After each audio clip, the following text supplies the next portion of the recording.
Welcome to No Man's an Island, a podcast powered by Men's Therapy Hub. That's a directory of male therapists for male clients. I'm Chris Hemmings, and this is episode 2, where we're going to be speaking to our first actual guest on the show.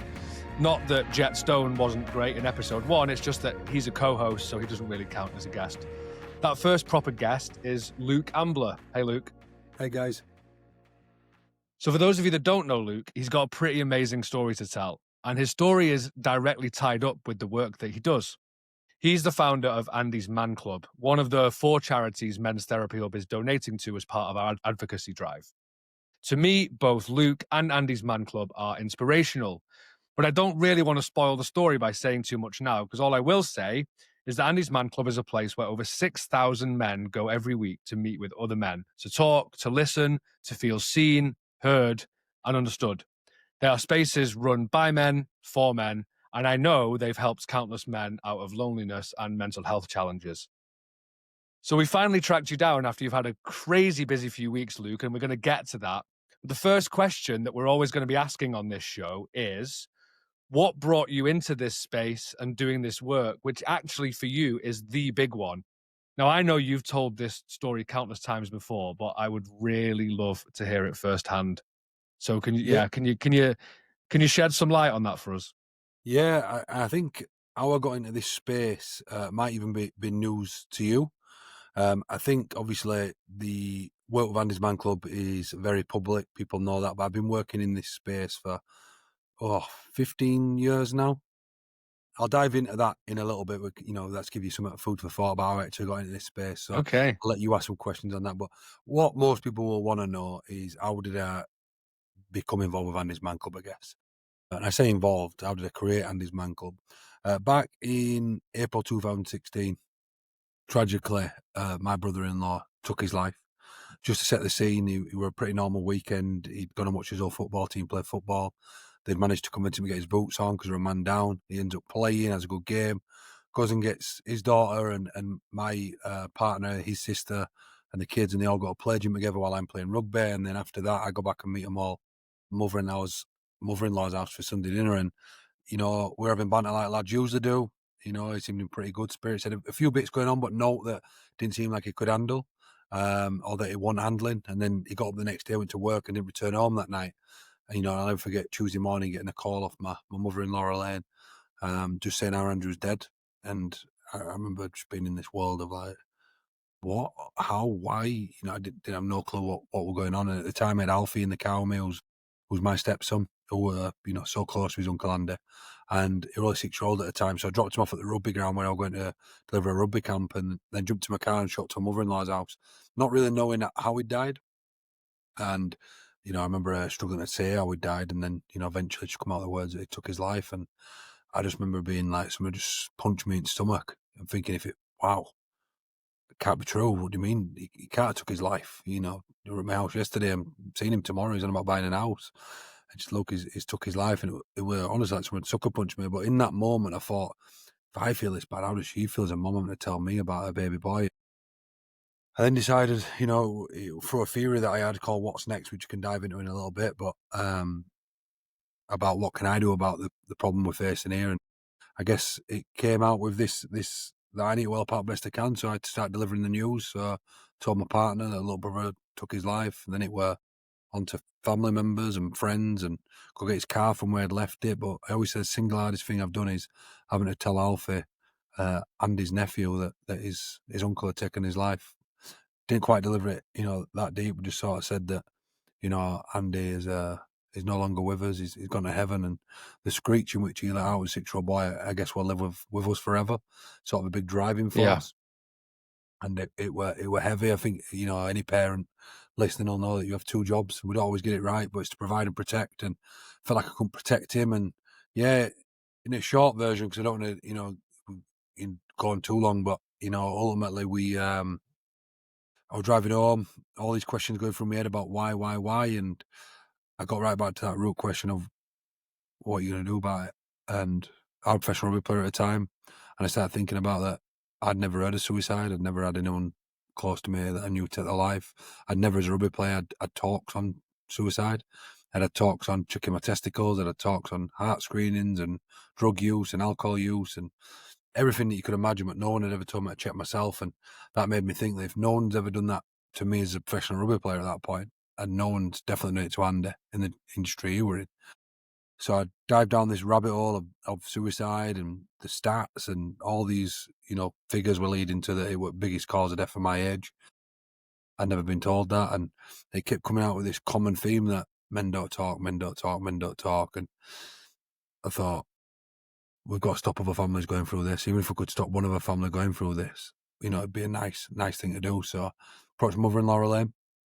I want to start something in Andy's name, and together we came up with this name called Andy's Man Club. And I had this concept in my head, turned up first night not knowing what to expect, and the short version is that 9 men walked through the door that first night of all different backgrounds. They opened up, they talked. Second week, 15 men turned up, and I guess they said the rest is history, and lots have happened in between that, highs, lows, and lots in between. But yeah, we're now having 6,444 men attending this week, so we've come a long way in just 9 years. But it's bittersweet talking about it. It's beautiful what we've done and what we're doing and what's still left to do. But ultimately, it still all derives from ultimate tragedy, doesn't it?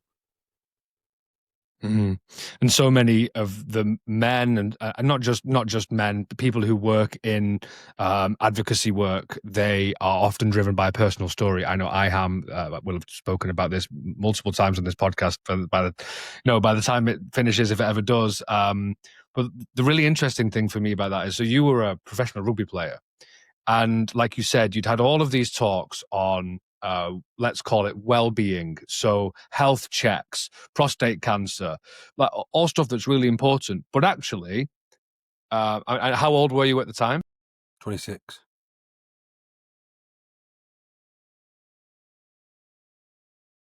You'd had all of these talks on all of these health conditions, and yet the most likely way that you were going to die at 26 years old was taking your own life. But back in 2016, we just didn't talk about this shit at all. It just wasn't something that was even considered. I mean, when I learned about it, it was around the same time. It blew my mind that that was the reality that me as a kind of 30-year-old was living under. What was that like for you to discover that in the midst of all of this, like living the reality of it? Yeah, it were interesting. I think I've always been at a time. Obviously, you're like, wow, this is big, and I'm frustrated. But I've just often never really put stuff externally like that because I just think, whether you're blaming society, because who even is society when people say that, or government, I don't really get down rabbit hole of that. I just think, what am I able to do within my power? And I, within 2 weeks starting on his man club, I just thought if 15 men can talk in 2 weeks, how many more guys out there don't know this stat? And I'd found these stats and I'd put them together on a bit of a post, and then I took a selfie, and we had a little tagline, it's okay to talk. That were our tagline. And I took a selfie with an OK sign, said tag 5 people, let them know it's okay to talk. And within 4 weeks, 100 million people had done it. Now categorised one of the biggest mental health movements has been on planet, and that's obviously been the logo that we've had at Andy's Man Club. We've it's been our underlying message from day one, and it still is today, because we wanted people to know that it is okay to talk. It is okay to talk about suicide or bereavement or grief or whatever you've got going on inside. And ultimately, that were a message to all, and it's something that people still buy into now, 9 years on. And I think that campaign had it were a real good start point for people to really start talking about this in workplaces, businesses, front rooms of the living room, in sports changing rooms. I think it sparked a lot of conversations. What have all been positive? Some people still aren't ready yet, and that's fine. That is okay. You can't just suddenly change a generation or a society's beliefs in something. It takes time, and that's why we've just slowly. Well, I say slowly. We've been quickly just continuing to bang that drum, and to some people who've been watching from the beginning, it might be a bit like a broken record, but there's still so many people out there struggling, and that's why we've got to continue to do everything that we can in our power. All of us. No matter what space you're in.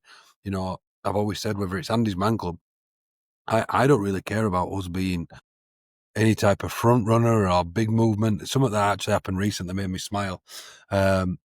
some other mental health organisation in an area was like annoyed that Andy's Man Club was coming to town because they called us a juggernaut, which some people would think that's really positive, that we called this juggernaut. And I find it like quite crazy because I just think two things. I think one is that the more access there is for men, the better, whether that's under Andy's Man Club brand or whether it's under Dave's Man Club or whether it's under, Men's Therapy Hub or whether it's under Run Club, Walking Club, Knitting Club, Warcraft Club, you name it. It can, rugby club, whatever. I said from day one of my first ever interview with Sky Sports, I don't care what everything ends up being called long term. If you want to start something like Andy's Man Club, go start it.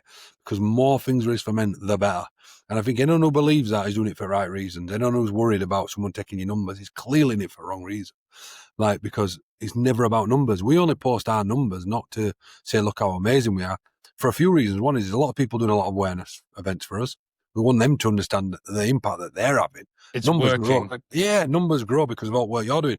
Number two is if you're a guy sat at home in absolute despair thinking I'm on this desert island and there's only me struggling with this, and a Facebook message pops up that says something along the lines of 6,400 men spoke at our groups this week, you'd be like, what? There's 6,400 other people like me who are going through what I'm going through. That's why we've always shouted about that, because it's actually about that guy sat at home on his phone or in pub or wherever he may be, just flicking through and it comes up. And suddenly it's like, shit, that's me. And we want people to feel like less stigmatized. How do you make stuff less stigmatized? Make it more normal. And the more numbers that people, more guys that attend and speak and go home to the families and the better members of society, the better it is for us all, right? The interesting thing about that, and I said in the opener that your work is so inspirational, and it is, male-led, the facilitators are all men. Am I right in saying that all your facilitators are men who have been through the process of walking through that door as a guy who needs the help on, just to turn up to a session to start with? Yeah, so what's really nice is that all 2,500 facilitators are guys who walk through the door. And that number continues to grow because more guys walk through the door, we open more doors, we need more facilitators. But in order to facilitate a group, you've got to be attending a group. And then what happens is when a group gets to a certain level or an area gets to a certain level, for example, where do you live? I actually live in Copenhagen, but I used to live in Manchester. Right, so Manchester, great example. Copenhagen, We're not there yet, but No, Manchester. one day. Yeah, how it would work in Manchester is once Manchester, once we had Oldham, Rochdale, then we got in at City of Manchester, and then went to Warrington. So now we take on an area lead, we call it. So an area lead is like a regional manager in most people's case. So they look after a region of some sort. But they're also, that pool of staff members now, it can only be chosen from facilitators. So then suddenly what you've got is groups being run by guys who use a group, but then you've also got groups being overseen by guys who've done group. But then they're actually, area leads actually have a regional area lead. So like we've got East, North, South, West Scotland. And then we have a head of England group, head of groups for England and Wales, and a head of Scotland group, head of groups in Scotland. And each one of them is a guy who uses club as well. So, and then right up to trustee level, we have 3 trustees who we use as a club. So couldn't be any more grassroots if we tried. So then when people say something along the lines of whether it's within us groups or without, like, oh, you're so big, you're this juggernaut, I'm like, you wouldn't even understand. It's just, it might seem really big, but actually on a micro level in Manchester, it couldn't be any more grassroots because run by people from Manchester who care about Manchester and who care about men.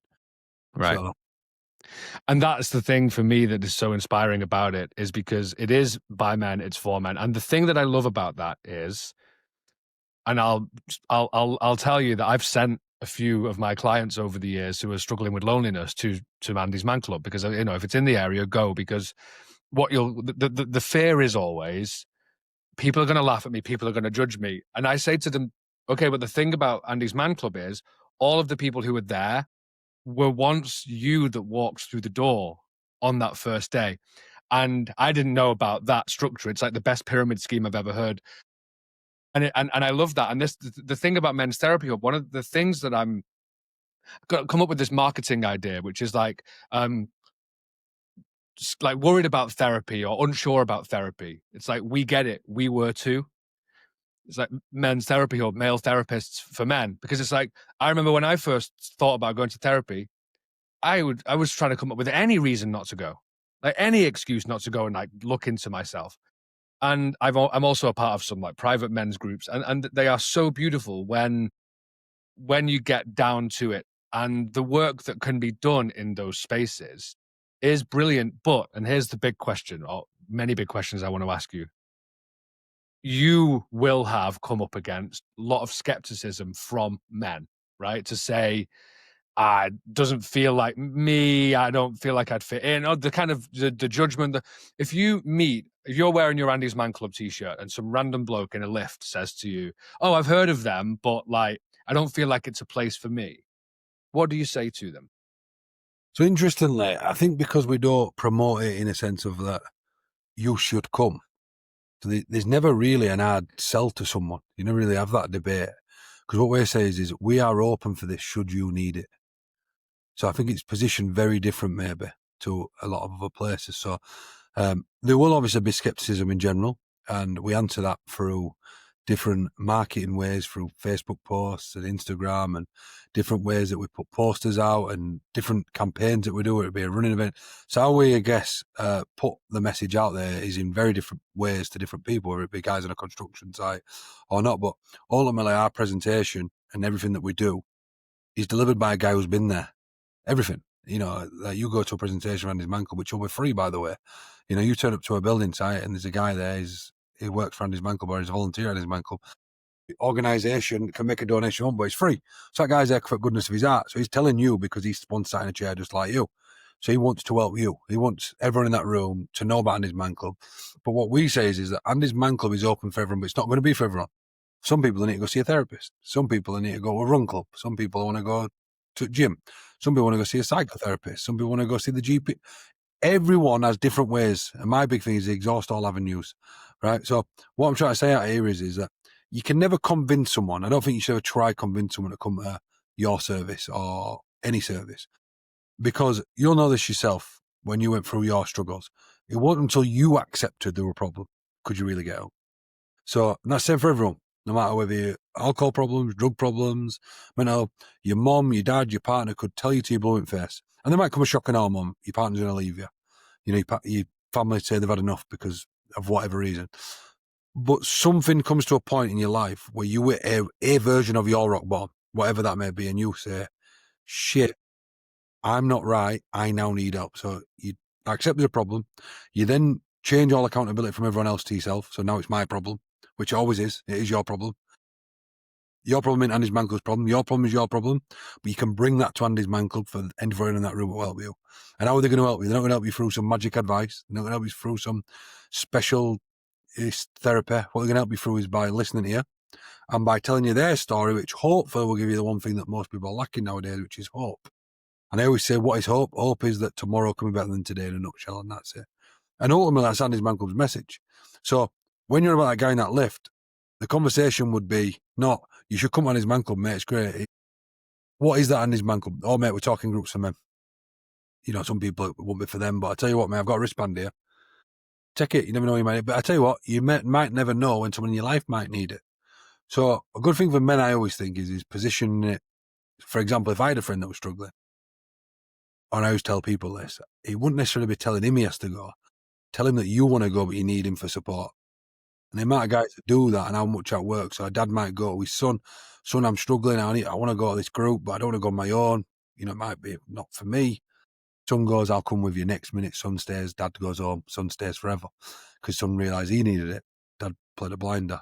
Sometimes dad stays as well because he found himself, wow, this is actually for me. Do you understand what I'm trying to say? That it's not push. It's actually, let's pull people. Let's show them the way and let them follow.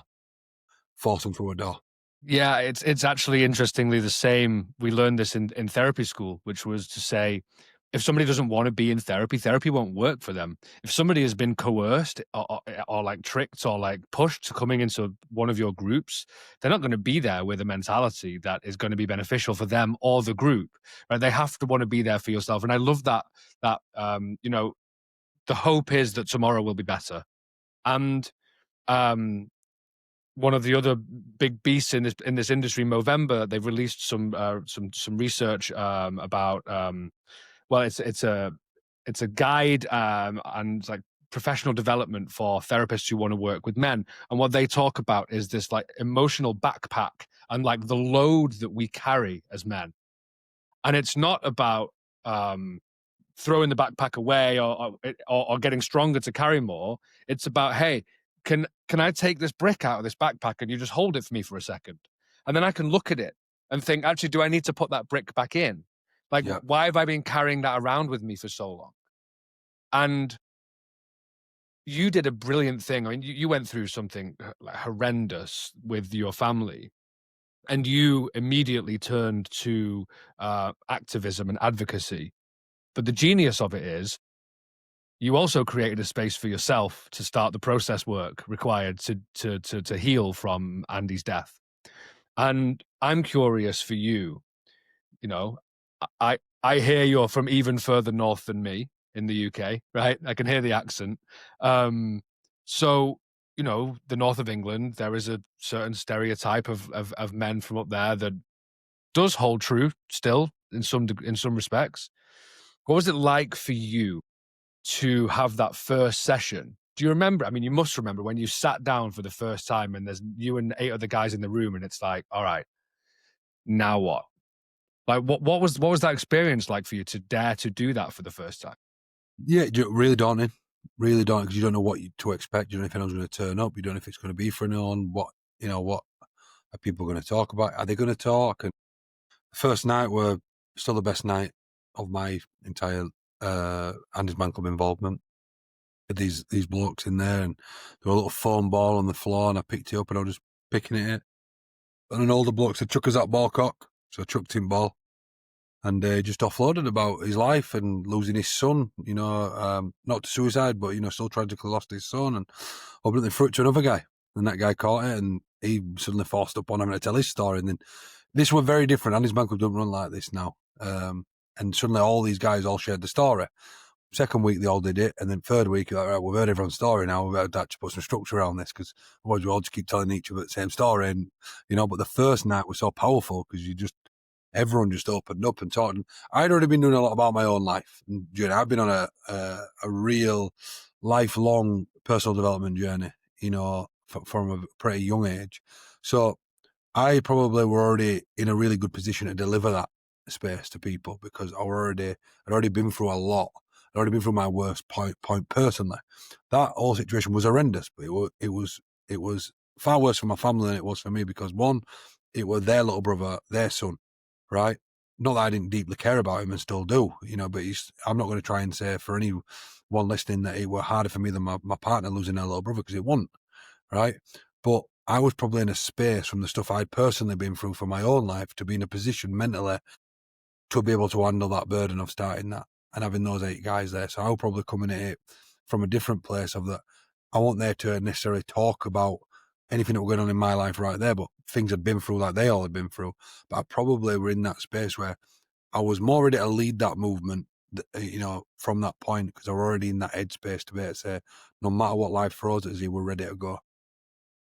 Well, you gave us a little tease about that when we first started out. Like, are you okay to share about what Yeah, yeah, had brought you yeah. to that place? Yeah, so there's always pillars to life of what things, but I always think that it's always hard on a podcast or when you deliver a talk because what you have to do is you have to summarize to make it relatable, right? So you have to give the end of the story really quick because no one's interested in 20, 30 years because you just don't have time to do that, right? But if I were looking at like what were key moments that changed my life negatively to positively, one would be 8 years old, parents separating, mum having a car crash, leaving no brain damage. And having a mental illness called need. So my mum has drop attacks. So she'll just fall, she'll drop, she's broke a cheekbone, broke a jaw, knocked her teeth out, you name it, she's done it. She's not allowed to live in an house because if she falls upstairs, there's a good chance she could die. She's not allowed a bath because she can drown in bath. And she's not allowed the carpets in the house when she slips on the carpet, it rips her skin off her arms and face. So I saw a lot young. My mum then developed anxiety, depression, suicidal tendencies. Her anxiety was that bad, she didn't leave her house for 4 years, not once. So I started to understand the stigmas of mental health at a very young age because mum had a mental illness, which is very different to mental health, by the way, for those that are listening. Very, very, very different. And then obviously that impacts your own life, right? So I had comfort eating problems and I were overweight and lots of different challenges. And then rugby were a really good mechanism for me. It were a really good escape. The short version of this is I ended up playing professionally. I signed for a team in Manchester called Salford City Reds, but then I get bought by the Leeds Rhinos, who were world champions at the time when I played for them. Believable inspirational people like Kevin Sinfield, Rob Burrows that I played with, who tragically no longer with us. Really, if you talk about being a young kid, single parent background, looking at playing rugby league, getting bought by Leeds Rhinos, dream come true. I played there for a few years. I go on loan for a year, come back. They brought a new manager in, and everything in my life started to spiral because my emotional intelligence was put your mask on, pretend you're okay, don't tell anyone, especially as this big, strong, successful rugby player I'm meant to be. Broke up with my partner because we self-destruct, don't we? And I went down this bad path, ended up in a police cell one night from an altercation with some doorman, asking myself, why me, why me, why me? And it wasn't until I realised that if you want better answers, you need to start asking better questions. And that's where I came up with what's next. And it's just what's next, put all ownership and accountability on me. So no matter what happens, look, what are you going to do about it? And this is saying to everyone that you aren't going to be a victim of something at times, that horrible things are going to happen to you. But I want to take power back and saying, what can I do about it? Because at this point, I got myself in this situation where I were in this depth of despair. My life felt like it had been in turmoil, but actually, what's next? We're at turning point. And that meant from now on, I'm going to focus on everything that I can do. Yeah, just dive deep into looking at the mind, how it worked, how the body worked, trained myself up physically. I found when I was training physically, I was better mentally, and I just developed this real good aura, I guess, and belief system that, that the glass was half full, and actually the realistic of life is that in order for it to be good, it's got to be half empty as well. Because if it wasn't, you wouldn't know what good is. If you don't know what, if you've never experienced hate, you can never experience love, right? If you've never experienced stress, you can never experience peace. And that's sort of like, I just started to realize that. So when we got to that point of losing Andy, I was already at a point there where I'd sat and watched my missus be put in an intensive care unit and be told that my baby inside her, like both of them were going to be gone because she was having an asthma attack and her oxygen levels had plummeted to like 80 or 60 and it were bad and the pumping all into her. So moments of realization and thankfully the doctors saved her. But moments like that, the constant way, were really touch and go where you're about to lose your whole world. So when Andy died, it were horrendous. But I'd already been in a situation where I'd sat in a doctor's office at the hospital. They told me, you need to get Lisa's mum and dad on here, mum on here, you need to tell her, come say goodbye. This is a 5-minute window, it's going to go either way. So I'd already been in them really dark places. So fast forward, when that happened, it were horrendous. I'm not going to try and say that it were horrendous. But I were in a place mentally where I were ready to do something about that. We're talking there about this often used and kind of bastardized term of resilience, right? Because traditionally, the concept of resilience for men has been keep calm, carry on, shut up, suppress your emotions, put that face on, as you said, right, that you've been doing for a long time. Yeah. But actually, and I love this analogy of like, people think that resilience is like an oak tree, right? It's like rock solid and firm. But actually, like a palm tree is much more resilient because it can learn to bend and flex with the conditions that are around it.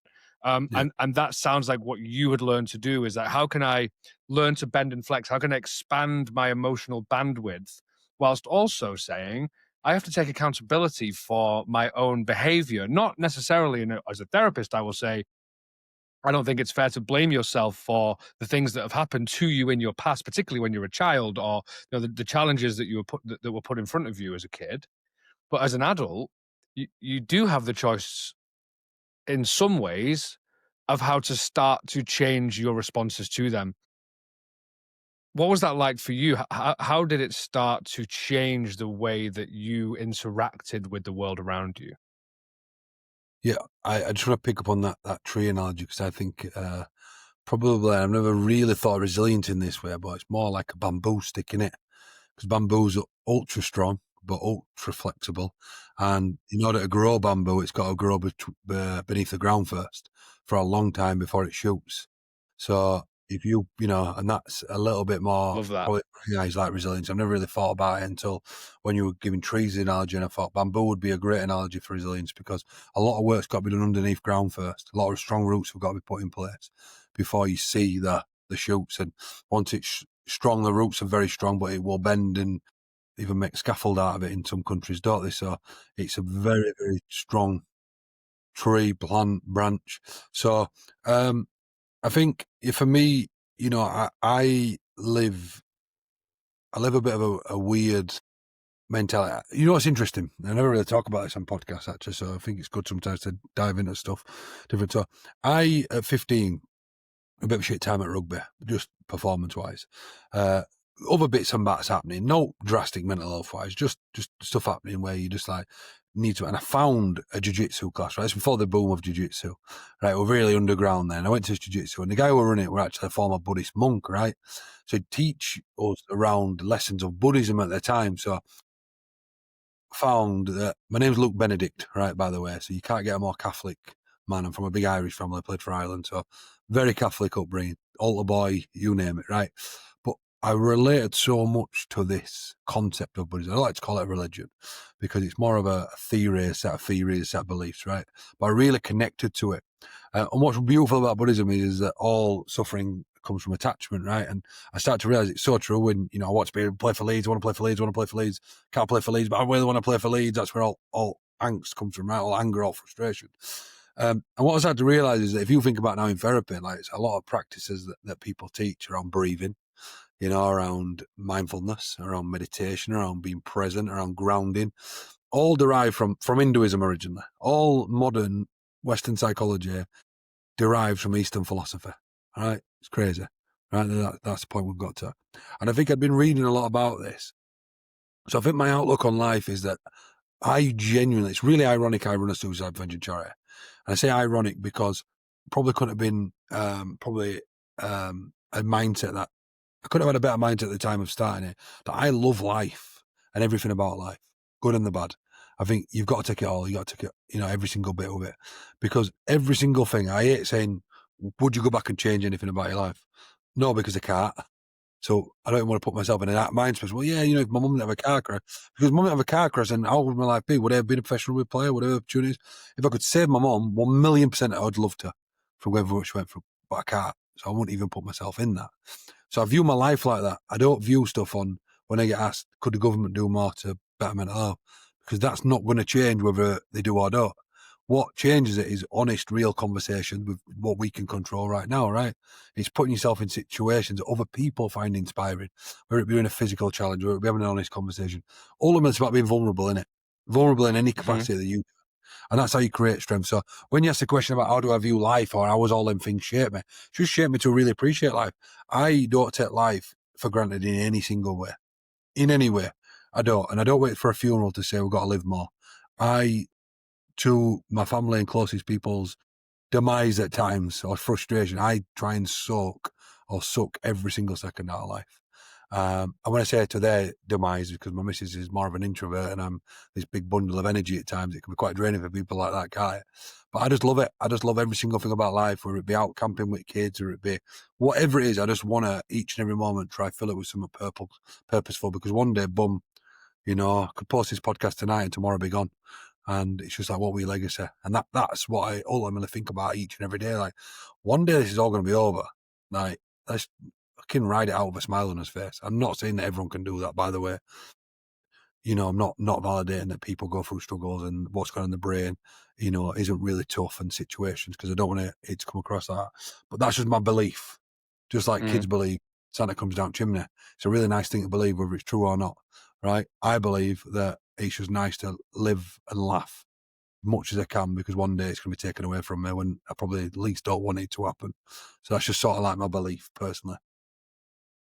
And I think, I mean, what you're touching on there is kind of existential philosophical thinking, which at the very core of existentialism is life is worth living because it is finite, that everything is going to end. And if it didn't, actually, there would be no point to existence. It would be meaningless. So the meaning of life is the fact that it is finite, and the fact that it exists is beautiful and brilliant. And of course, I really appreciate, because I felt like I was going to have to say it, but you said it. It's like not everybody can have the get up and have a good day. And some people can't do that any day. And that is really harrowing Yeah, and challenging for them. I can't But do that yet. yeah, yet. Well, So we've got to do more, haven't we? some people can't ever, and that is that is a challenge for them. Very few people. Um, the thing is, and I've been thinking and speaking about this recently about the idea of privilege, and that's going to be something that comes up in this podcast a lot. I spoke to Mark Brooks in an episode that's coming up about my privilege being this like a really emotional privilege that I had growing up as a kid. And I think that as somebody who has been through really dark times myself and has been suicidal myself and has been at a really dark point, to come out of that has given me a similar viewpoint to you. And also to add to that, my friend Charlie died when he was 30, right? And I saw how he lived his life knowing that he was going to die, and he sucked out all of the juice of life while he could. So I think when you go through hardship, it's difficult. I always remember my dad saying that sometimes you can't see the woods for the trees. Yep. And when you're in the depth of despair, it's very difficult to imagine what life can be like on the other side. But once you come out of this, and I say this to my clients, like there will be a day that you look back at these sessions where you are in bits and say, wow, I'm so proud that I've come out of that and found the place that I am now. And I didn't think I could find that. I asked this question in my last session with clients always, which is like, has it surprised you that you've got to this point? And often the answer is like, I didn't know this place existed. And it's like, right. But you have to do deep work on yourself. And I'm really privileged that you've shared more of your story here because you've been working on yourself for a lot longer because you've had to. Can I ask you a question? Yeah, please. So if everyone who were listening went and really put in the work, as you said, put in the work, they found it within them to be able to do that.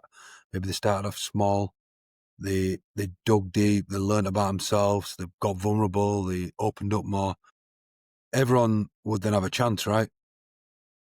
Much more of a chance, yeah. Much more So of I a just want to chance. give people hope. I just want to give people hope who are listening who thinks I'm always going to be like this. You're always going to be like this if you keep doing what you do. That's a fact. Because that's the definition of insanity, right? Doing the same thing over and over again and expecting the same result, different result. So I just want to make sure we get clarity on that because I genuinely believe in my heart of hearts that everyone can feel some form of elation in their life at some time and build that. The difference is, and I have this all the time with people, and I work with a lot of people who say, but I've always felt like this. Yeah. And we track back to why they might have always felt like that. But if you start doing something different, you're probably going to feel different in some way. It's not going to eradicate 20 years of trauma. It's not going to eradicate 30 years of suffering. But what it might do is start to build some positive habits that make you have instead of having seven out of 7 bad days, you might have 6 out of 7 bad days. But now we've got hope, haven't we? Because now we've had 1 in 7 good days. And suddenly it starts to become that. So I just think if you ever put a label on anything where it's like, there'll be some people who will always be like that, they will if they choose to be. And that is a choice then. What's happened to them isn't a choice. That's not their fault. You know, some people will have some bad stuff. But if they make the assumption and label, I will always be like this, then you will always be like that. You're right. If they turn around and say, I might feel like this for a long time, but actually I really, if they accept they need to do something different and they take accountability and they do a different action, they'll always feel different. I agree with all of that. The caveat I would put on is that probably doesn't take into account people who are suffering from like actual diagnosed mental illnesses that are incurable and solvable. For people who are, because you made the important distinction between the two earlier. If there's a very big difference between depression and clinical depression. Everybody goes through periods of depression, some people longer than others. It's the same with anxiety. There's a difference between anxiety and generalized anxiety disorder, right? What we're talking about here, and I completely agree, and it's where actually I do like a bit of positive psychology sometimes, is to say, yeah, as you say, this you have been stuck in a rut for a long time, and your patterns and the way that your relationships play out and your self critique. I use the word self troll these days because it's kind of the modern way of describing it. Like that is a real challenge that a lot of people deal with. And you're right that we can get stuck in a cycle of, well, I'm just complaining about how I feel, but I'm not doing anything about it. I'm a 38-year-old with a bad back, and I was tipping 130 kilos recently, right? That's on me. Now, I have a bit of propensity for comfort eating, so I've had some challenges over the past 6 months because some of my trauma resurfaced and I was comfort eating again, but, like, my back hurts, so do you know what? I've been looking after myself. I've lost 15 kilos. I'm back in the gym. I have to do that. And it hurts and it fucking sucks sometimes. And I tell my clients, like, it's going to get harder before it gets easier. And, like, and I make the joke, like, I guarantee that or you get your money back. Um, and yeah, it is about making small, and it's the tiny changes. It's the small, you have to start small. It's not about, okay, on Monday, I'm going to quit smoking. I'm going to go on a diet. I'm going to go to the gym. I'm going to go to Andy's Man Club. I'm going to call a therapist. Like, no, no, no, no, no, no, no. Start small, have a win, get some positivity from that, and then build from there. Yeah, what you said there on Monday is the mountaintop in it, but actually start by being able to walk to your bottom of your garden, Right. and Right. then try maybe go to you get bottom of your garden twice that next day, It's and then why I maybe love the couch to 5K. If you ever seen yeah, the then couch to 5K, it's brilliant. It's like go for a 100-meter walk and then go sit down, back down on the couch again because there's exactly 100 meters more than you've walked before. correct, and that's same with anything. And I'd even debate that even people with mental illness are going to have good days in their life. They're not always going to feel like they do. They might, it depends what you class as normal. They might not always be consistently a 6 out of 10. They might have days where they're 0 out of 10 for a long period of time. But they'll have 8s as well. And then suddenly we start to average it out. They've also got hope, haven't they? The thing we've got to deliver constantly is hope to people. Someone listening now who is someone who's got a mental illness, well, what's the point? I'm always going to be like this. You're not. You might always have an element of something that don't quite work right in your computer system of your brain. But that don't mean you still can't function and be a great member of society and be loved and be cared for and still be a good contributor, because you can. And you have been. That's why you've probably still got someone in your life who loves you and cares about you deeply, regardless of what's happened here or what is going on with your computer right now. You've still got hope. Yeah. Hope is really important, and I really hear that that is a message that you are pumping out here, and I appreciate that a lot because we need some of that in this world right now. The world is not necessarily a great place for a lot of people currently.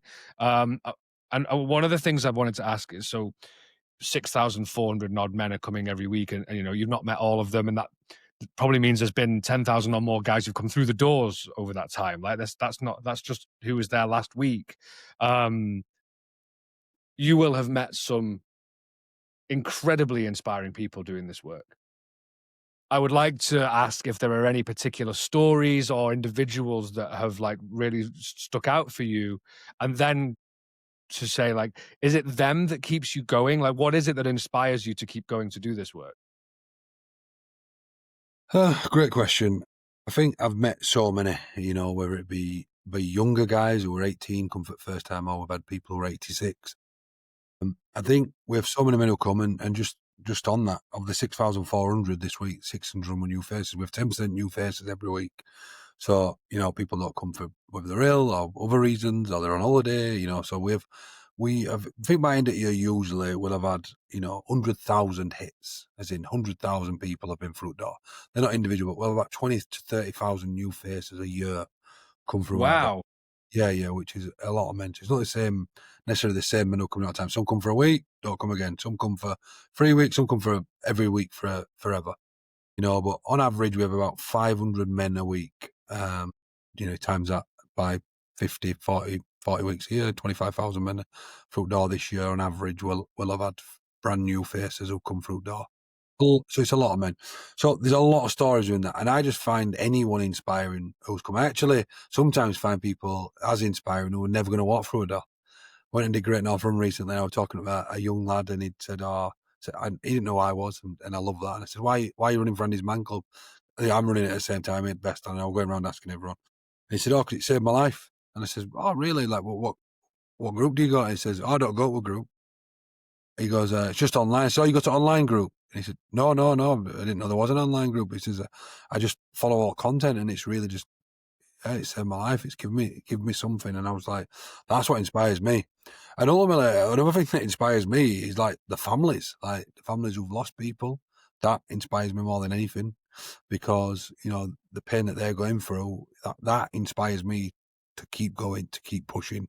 keep up with those, because I really want to clarify something here, because I thought it was really interesting. Like, I'm not an ultra positive person, and I really want to think. I think ultra positive people, if we're going to go down that route, think that bad stuff doesn't happen in life. I know that life knocks the shit out of you on a daily basis.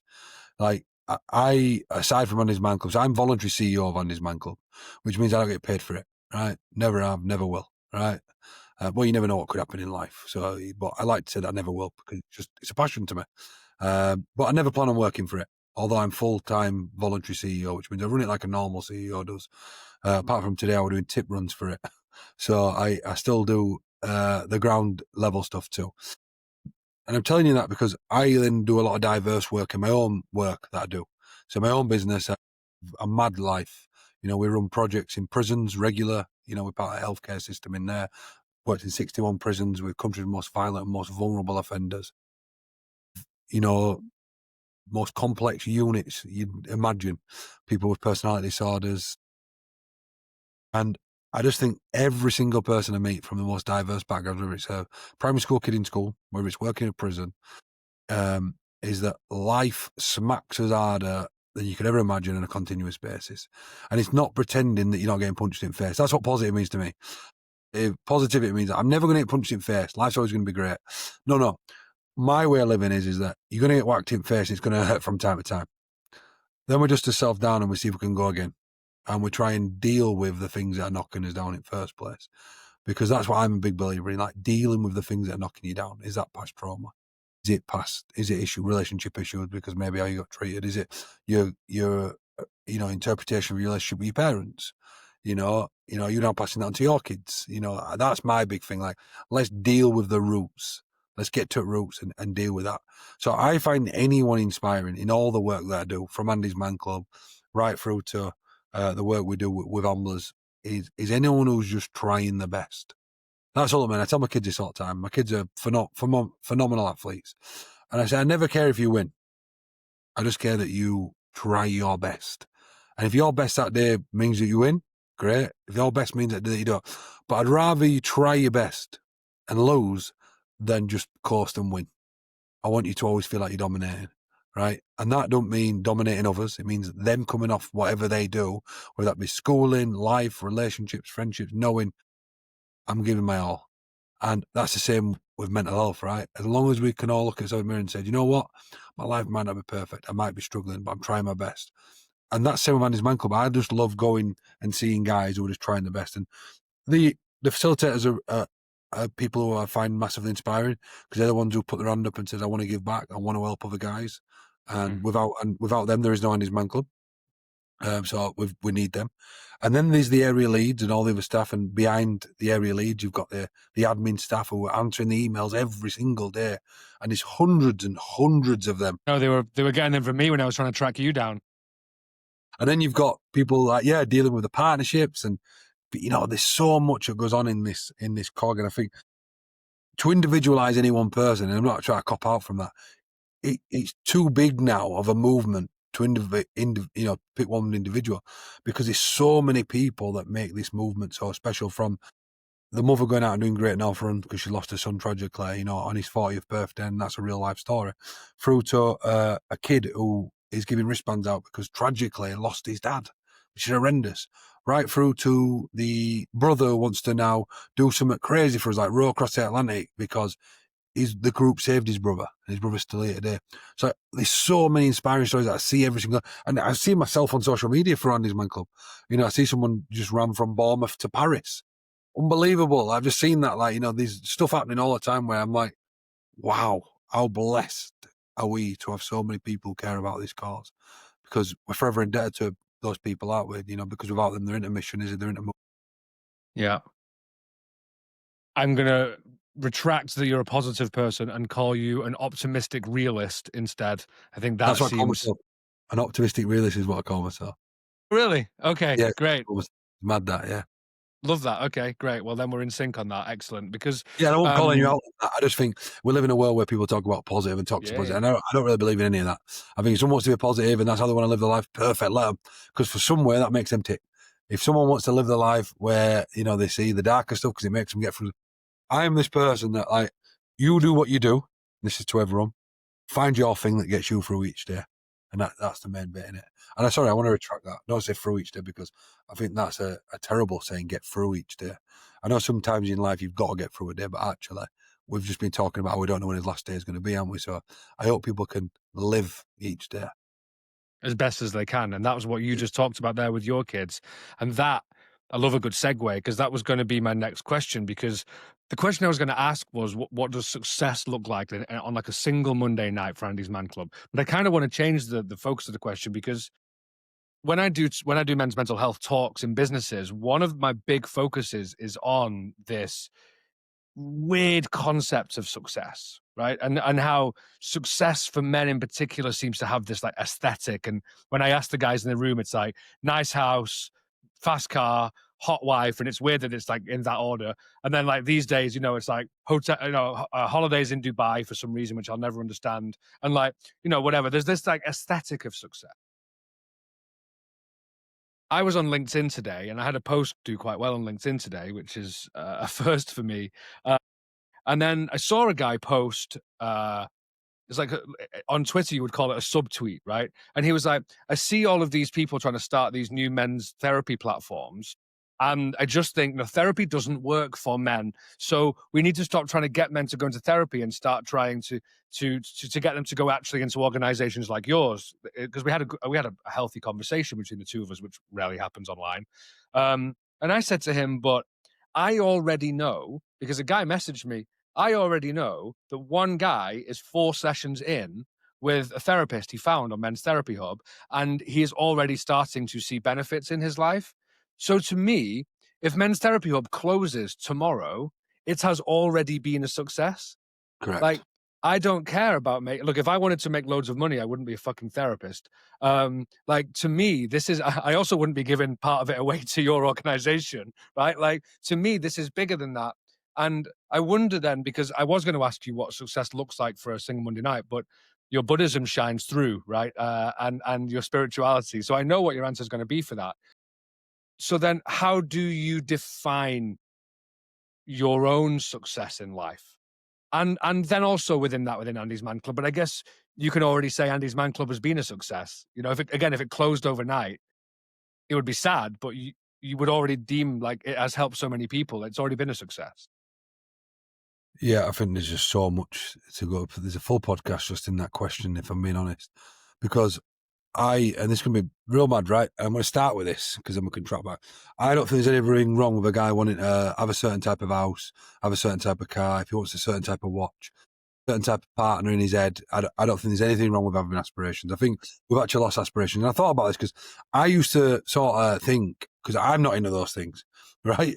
So I'm not big on materialistic things at all. I'm big on experiences. So I'd rather, any money I do acquire, I'd rather go travel, right? Or do something that is going to fulfill me in a certain way, whether it's going out with my kids camping or whatever, right? So it's a really interesting thing. But I went to a school recently. I ran in a workshop with some year 11 boys. And we're talking about their aspirations. And a couple of them said, a couple of them were unbelievable. Like, I just want a wife, an house, and I want to have kids, and I want to have a nice job. And I thought, great. Some of them were like, I want to own a business, I want to have a Lamborghini, and I want to have a smoking hot wife and a 4-bed house. I'm like, it made them thinking, usually I'd pull them apart here. I'm like, why? Like, we keep saying that everyone's got low self-confidence and low aspirations. The issue is whether they define their life on achieving that or not. And that's the big thing. There's a big difference, right? So if they attach the concept that my life will be failing if I don't achieve that, then there's going to be a problem. But the thing is it's okay to have aspirations. It's good to have aspirations. We should all have aspirations. If we didn't have aspirations, we'd all still be living in caves now, right? So in order to get out of the cave and go build the mud huts and then go live in towns and villages, then cities, and now Elon's trying to get us to live on Moon or Mars, we as humans will always want to think. So I don't believe there is such thing as success as a final destination. I believe you can be successful in areas, whatever your marker is for that. So my daughter recently won the cross country for our town. So last year she was successful in being the fastest runner in our town for her age group, right? But when she goes against other people from other areas, would you now say she wants success because some of them beat her? I just think everything. So Andy's Man Club, it was successful on Monday night. This is my mentality. It was successful on Monday night. We helped a lot of guys. But Tuesday, the work starts again. Because now we have a load more men who don't know about us. And this is my mentality as a rugby player. shining through, because we'd play his game on a Sunday and then we'd get ripped apart on Tuesday, either what went really well or what you can improve on to get better. So what I think success is, in my, own little walk world, is just getting better. That's what it is. It's progress in some form of way. And I think that's how you become more content and more happy, when you see yourself progressing in some way, as a partner, as a parent, whatever it is in life. But Andy's Man Club, if we wanted to just, what the original thing was, is you'll have seen it, hashtag that one man. If it was just about that one man, would have stopped on night one.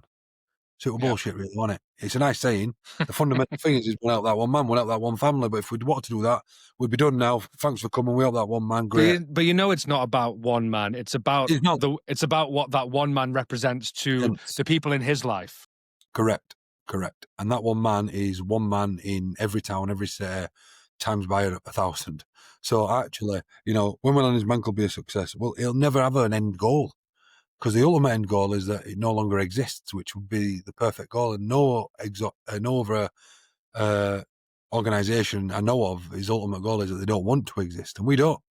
That's not probably good for people who are listening, who are staff of Andy's Man Club, but they know that. They know that ultimately the mission, but we also know that what happened in our lifetime.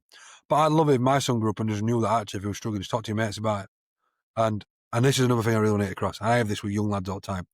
Don't ever stop having banter, because men need that too. Men need playful banter with each other, right? They do, in my opinion.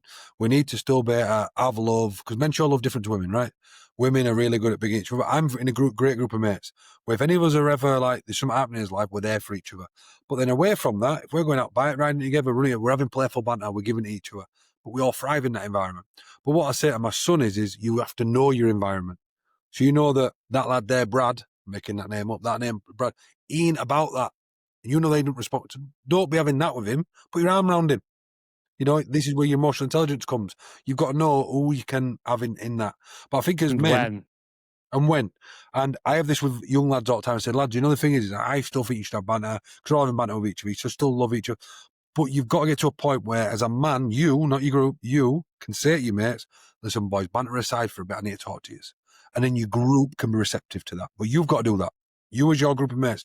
Because I guess you'd all rather your mate open up to you than go off and do something that you'd be devastated about. And they all go, yeah. I said, so that's where we need to get to. For me, I just think success is a destination. I just think, and I think about it a lot, and I've thought about this thing. I think if I said, have I been successful in starting in his man club?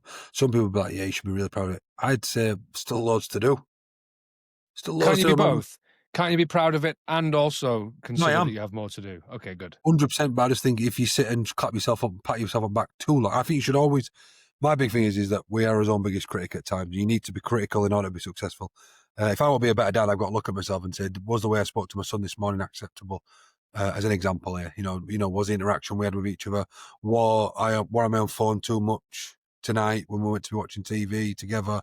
We're going to go out tomorrow and do something. Did I go to work instead? I'm making these examples up. I'm trying to think what guys will be. But there's lots of different things that people, did I speak to my partner in a certain way in front of them? You've got to be critical. You've got to say, actually, I need to be better at that. So you've got to be critical, right? But you've also got to pat yourself on the back. But you can't do either too long, can you? This is where balance is so hard, because you don't want to be overcritical of yourself, but you also don't want to be over encouraging of yourself. No, you don't. You don't. And one of the things I talk about, the important difference is when I'm speaking to clients, actually, so at the end of the first session with every client, not necessarily every single one, but most clients, I will say, your homework for this week is to go for a 20-minute walk at some point in the next week, sit on a park bench, look at a tree, really just look at a tree.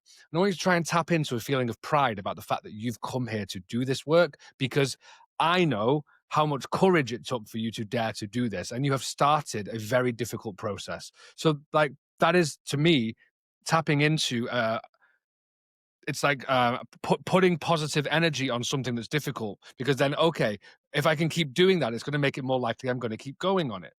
And I don't underestimate, and I know that you don't either from the work that you do, just how challenging this is. And to go back to one of the things that you just talked about with the banter between mates, what I used to say when I went into schools to do the work with Empath, my previous business that I've now been demoted in by Will, who's taken over.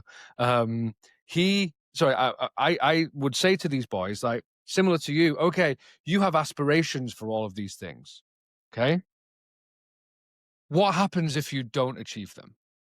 Does that make you a failure? Because I don't think it does. And actually, your mates, they don't really care how hot your wife is. I used to make the joke, like, and if they do, that's probably a question you should ask them about, right? Why do you care if my wife's so hot? Like, your mates don't care how much money you have. Your mates, if they're really your mates, they should care about whether you're happy and healthy.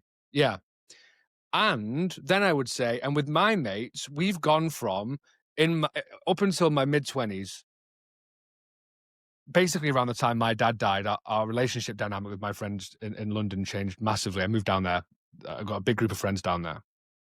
And it was 100% piss taking. Our relationship was 100% piss taking. And I said to these lads, like, now it's like 90% piss taking, right? But we know that when we need to tap into that 10% that isn't, that we can do it like that, like you said. That I can say, hey, do you know what? That nickname that you come up with me for me, I actually don't like it. Can you stop calling it me? And people will, right? Yeah. And it won't just be like, ha ha ha, fuck you, then we'll call it you more, how it would have been when we were 18, 19. Yeah. And I say that I was a full part of that too, sometimes a ringleader of it, because that was part of the game. But it's like, to me, I consider me and my friendship group a huge success because we've done that work. And they were, in fact, some of them came to visit me this last weekend, and we had a great time together. And we're sitting around having, like, we're crying over dinner about our friend Charlie, who obviously wasn't going to be there.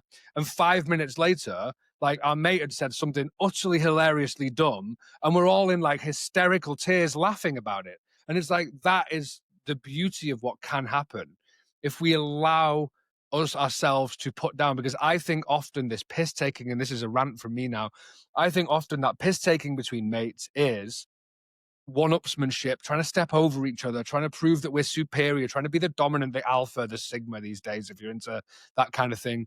Like, and if we can just put that down for a minute and realize that if we just stop competing against each other and instead look inward and say, am I doing the best that I can? If you can honestly say, I'm doing the best that I can, which I think a lot of people can say, then what more can you ask of yourself? And then if you think that of yourself, well, that's what your boys are doing too. And if they're struggling and you're struggling, stop taking the fucking piss out of each other all the time for struggling.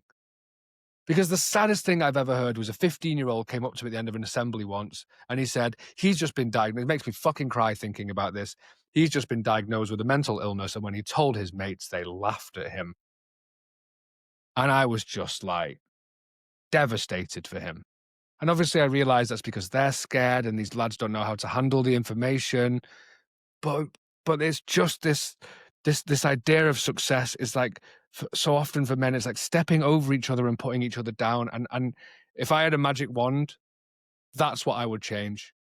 I would change that dynamic amongst men, because I think that's where a lot of what would be labeled as toxicity, I don't use that language, right? But I think that's where a lot of it comes from.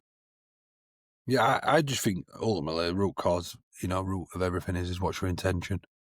And I think, if your intention is to have some fun to make your mates feel better and they feel better as a result, but you know when to pull back, that's emotional awareness, right? But I also think intention in anything, Andy's Man Club is a very, deep and dark place at times.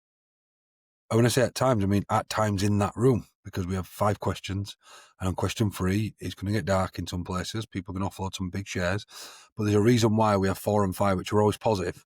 Some people will leave there laughing their head off over something so silly of a question that we've asked.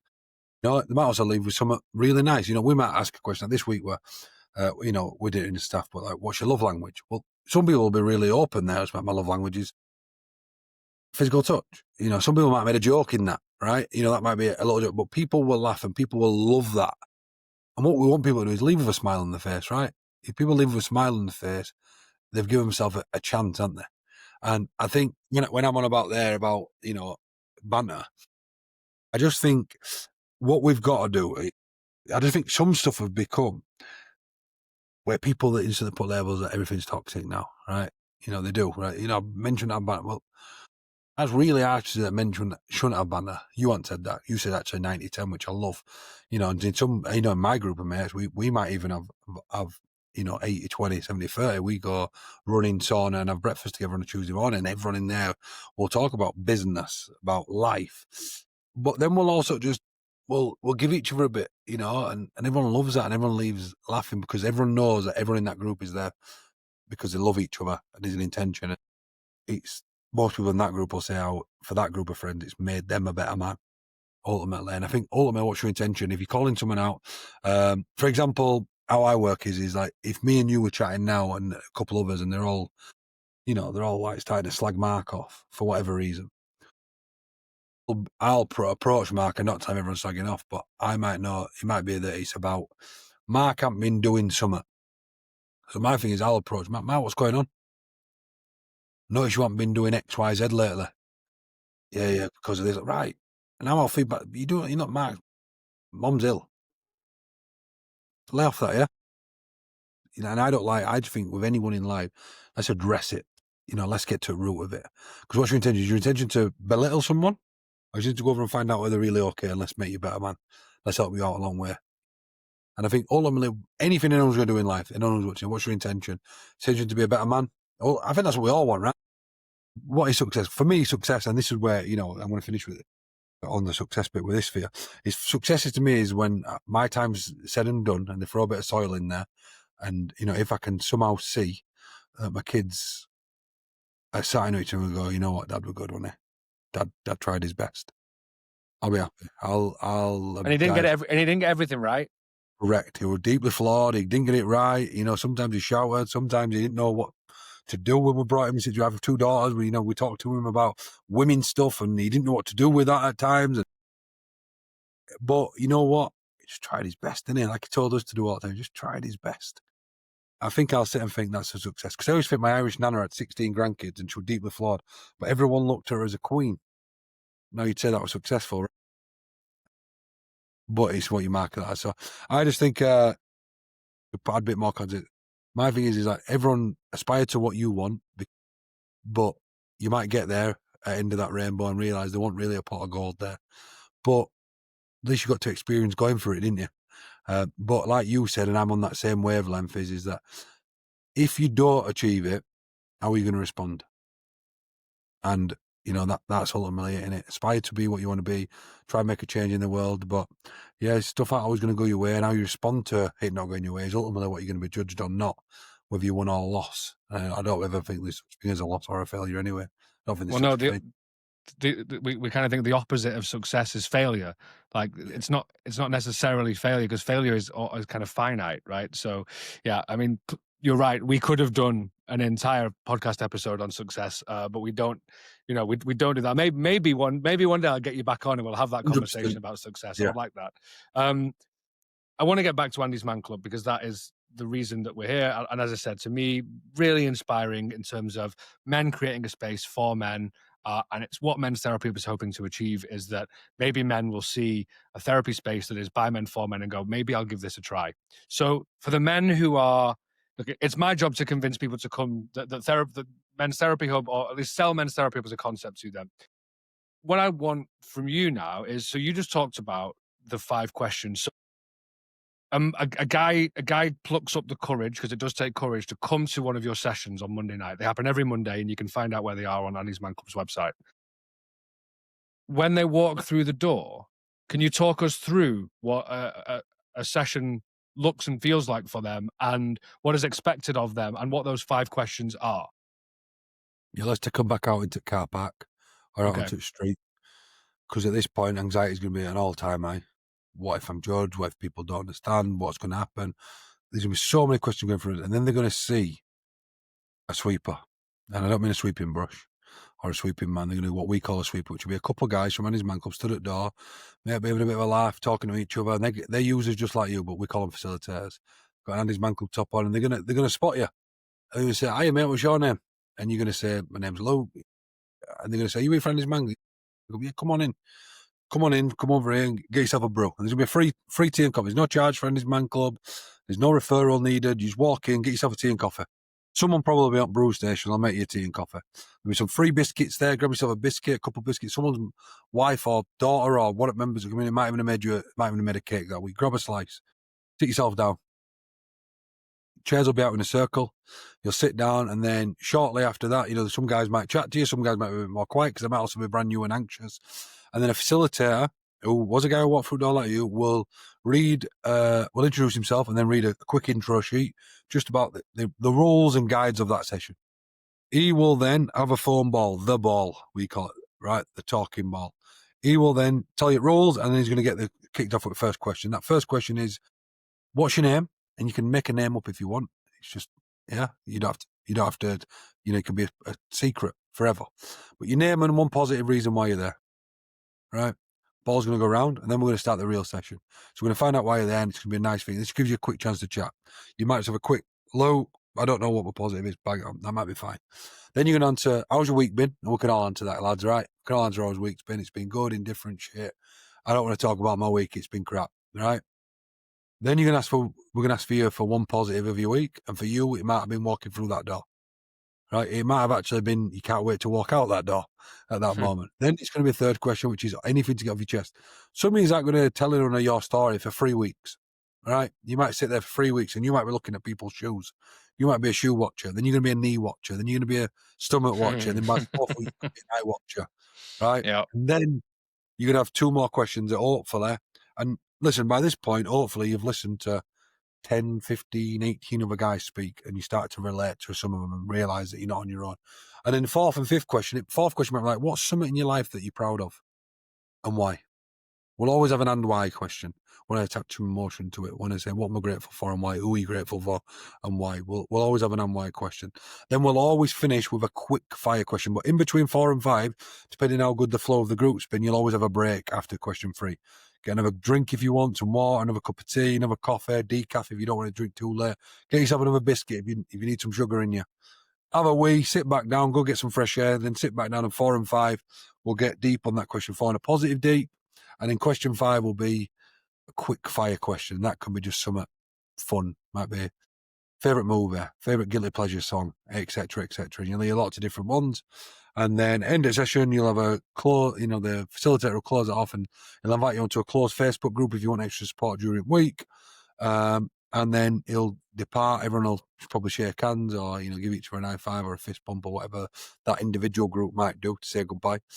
Someone might even give each other a hug. I don't know. It might be. I was just going to say, I hope some have got to hugging, and I'm sure they have.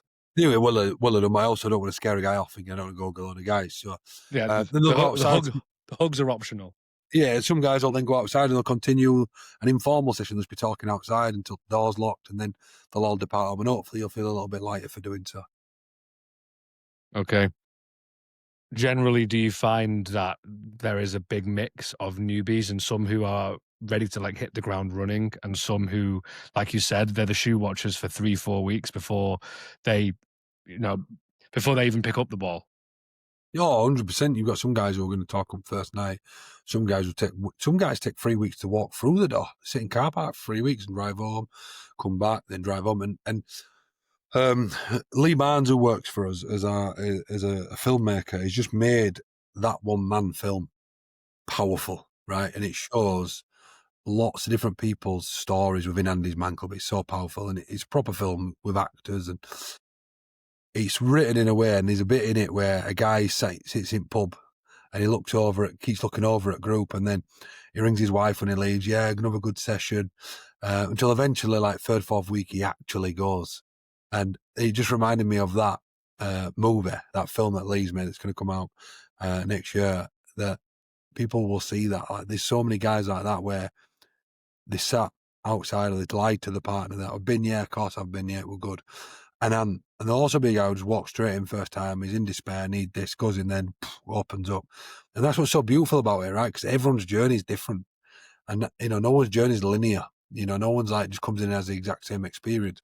Some guy might come and it's not for me. I know Neil Wayne, who's had a group of, for England and Wales now, biggest advocate, one of the biggest advocates for Andy's Man Club, I'll tell you, went in and this isn't for me. I don't like this. I don't want this. Went again. Still not me, but Mrs. has sort of said I've got to come and try it out. But 3rd week he opened up and never looked back. Yeah. It's just, and some guys will have been and won't be for them. It's the open for them, but it might not be for them. That's why they might need, men's therapy open. They might need to speak to an individual therapist because group settings in for them because of the social anxiety I think it's just this is what's beautiful about this. Is like, I'm not trying to sit here and say that Andy's Men Club is going to cure everyone's problems. What I'm saying is it's just there for you should you ever need it. Yeah. And it's an option out of the many that you listed earlier, and that is the beauty of it. Um, I'm gonna let you go in a minute. I've got a couple more questions to ask. I really appreciated you giving us the time because I know you're a very busy man. We haven't even talked about the fact that the whole of December you were doing like mad long distance runs and cycles and triathlons and all sorts of stuff. Like go on Luke's Instagram page if you want to learn more about that. But he's a busy man, or has been a busy man. Two questions. The final question is going to be the question that I ask every person who comes on. Yeah. But the question for you before that is, when you started this, did you have some preconceptions, some beliefs about men, about masculinity, about mental health that your work with Andy's Man Club has just completely smashed to bits? That's completely altered your thinking about who and how men are. So Andy's Man Club ultimately is a suicide prevention group, right? It just also really benefits guys generally, whether you're lonely, mental health. But I think, if I'm being honest here, and this is what you've got to do when you're talking about Brexit, I just thought suicide. Like, what, gonna be guys in straitjackets? What is it gonna be like? Weirdos? And I'm saying this lightly, right? I'm not saying it's my belief now.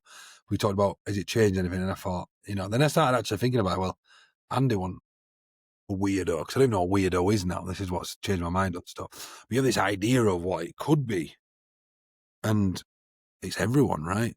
It's like everyone, whether you're black, white, brown, whether whether you're the most masculine of guys, whether you're not, whether you're a banker or whether you're currently unemployed. It don't matter. Like, we're all affected in some way.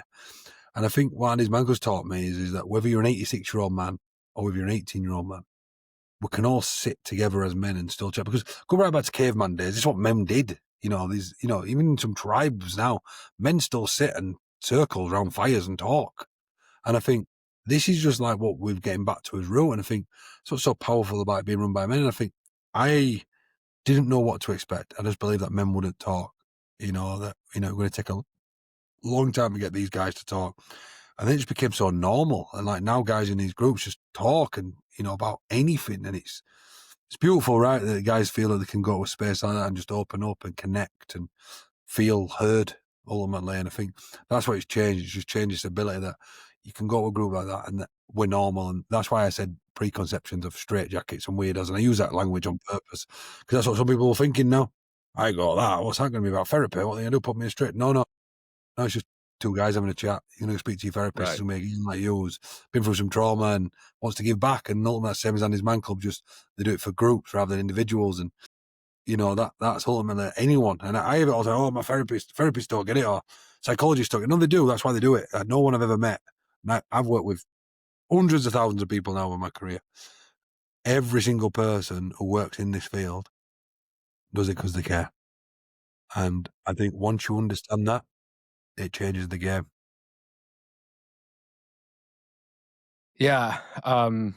It. Yeah. I mean, I really admire your honesty, and it's making me want to be honest about a preconception I had before. So I, I will talk about this. Jet is going to interview. In the first episode, I will have interviewed Jet, and at the end of this launch week, Jet's going to interview me, and in that, you'll hear more about. As a 26-year-old, my dad dying and me just like trying to take all the cocaine in Manchester to try to cover it up. Right. Turns out it didn't work. I've done the research. But before that, I will be completely honest and say that I had this belief that if you were depressed, you just needed to cheer up. Like, just cheer up. What have you got to be sad about? Do you know? Oh, it might never happen, but you know what? I realize now it fucking has happened. Like, that's why people are down. That's why people are hurting, and that's why people are depressed. So we all go on this journey, and I think something to take away, I hope, for people is, Luke, you are a shining example of somebody who has been through that personal change. I'm trying to lead by example and to say that, like, I've made mistakes, I've hurt myself, I've hurt people, and we can do better. And that's okay. And it's okay to do that. And I love that you didn't have this belief that men would actually be willing to come to Andy's Man Club. And boy, have you been proven wrong in the most brilliant, beautiful way. And I just love that. And I think that is testament to the fortitude that men actually have when you talked about masculinity there. One of the things I try to do in a lot of my work is like tap into that masculinity and say, I know how much courage it took for you to come here. Like, be brave, be strong, be a leader in your friendship group. Be all of these things that you want to be as a man, but let's do it in a different way than we Yeah, have done before. love that. So that's beautiful. And so the final question is, I am going to give you the keys to the vault. So you have unlimited funds. What would be the biggest thing you would do in order to affect the biggest change that you would like? Told you at the beginning, didn't I? And it's a great question. Well, I can't do hypotheticals. My brain don't work like that. I just think, I know it's going to be a poor answer for you. But what I'm going to do is regardless if there is unlimited funds or not, is keep doing what we do. And I'm going to keep opening more doors, keep us team honest, keep us team remembering why. And we will keep coming on a podcast like yourself and promoting what you do, because everyone doing something that we can shine a light on just gives hope to another guy. You now might be the lighthouse in the dark times to someone else. So I know it's a really poor answer for you, but I just think that there's not going to be a vault full of money where we're going to be able to throw that at government to do this or that. So what I'm going to leave on is by saying what I'd love to do is, let's imagine there's a vault where we can just have one day where we can do something we'd love to do. And I'd love everyone just to have a day where they check in with a loved one. And I don't mean you check in with someone you think might be struggling. I think you is struggling, have the courage to check in with someone else, because we're all good at wearing masks. We're all good at pretending that we're okay. And your loved ones do love you, but they don't always know you're struggling because you put that brave mask on, you put that banter face on that we spoke about. So I'd love it if within that vault there were an opportunity for everyone better to take the mask off for a day, be vulnerable, and not be like that 15-year-old kid who has people laughing at him, but have people maybe understand him and empathise with him. So I'll give you an hypothetical situation on that, because I do believe that we can get to a world where it's like that one day, where we're all in a space where we can be comfortable in being ourselves. So don't need to spend any money for that either, which is a beauty. We don't need to go wheel and ask him to invest in it. We can just invest in it ourselves. Amazing. Okay. Thank you. If people want to find Andy's Man Club, how do they do it? andysmanclub.co.uk, or they can go on all social media platforms, Andy's Man Club UK, and you'll get lots of info on there about where groups meet, but also just general content that you might just like and might want to pick up. Great. Thank you so much for coming on, Luke, and for giving us your time. And it's been a real privilege to hear your story. And I look forward to speaking to you again in the future. Likewise, Chris, generally, I think it's inspiring what you and Jet are doing here. And I'm excited to see how you guys go on and prosper and thrive and continue up, man. Thanks very much. Speak to you soon. Thanks for listening to No Man's an Island. If you enjoyed this, please share, like, and subscribe so more people can join in the conversation. This podcast is powered by Men's Therapy Hub, where you'll find more resources, support, and a directory of male therapists for male clients. Don't forget to follow our Instagram and TikTok at Men's Therapy Hub. The music is by the Swedish artist Reindeer, spelled Raindear. Thanks for joining us. See you next time.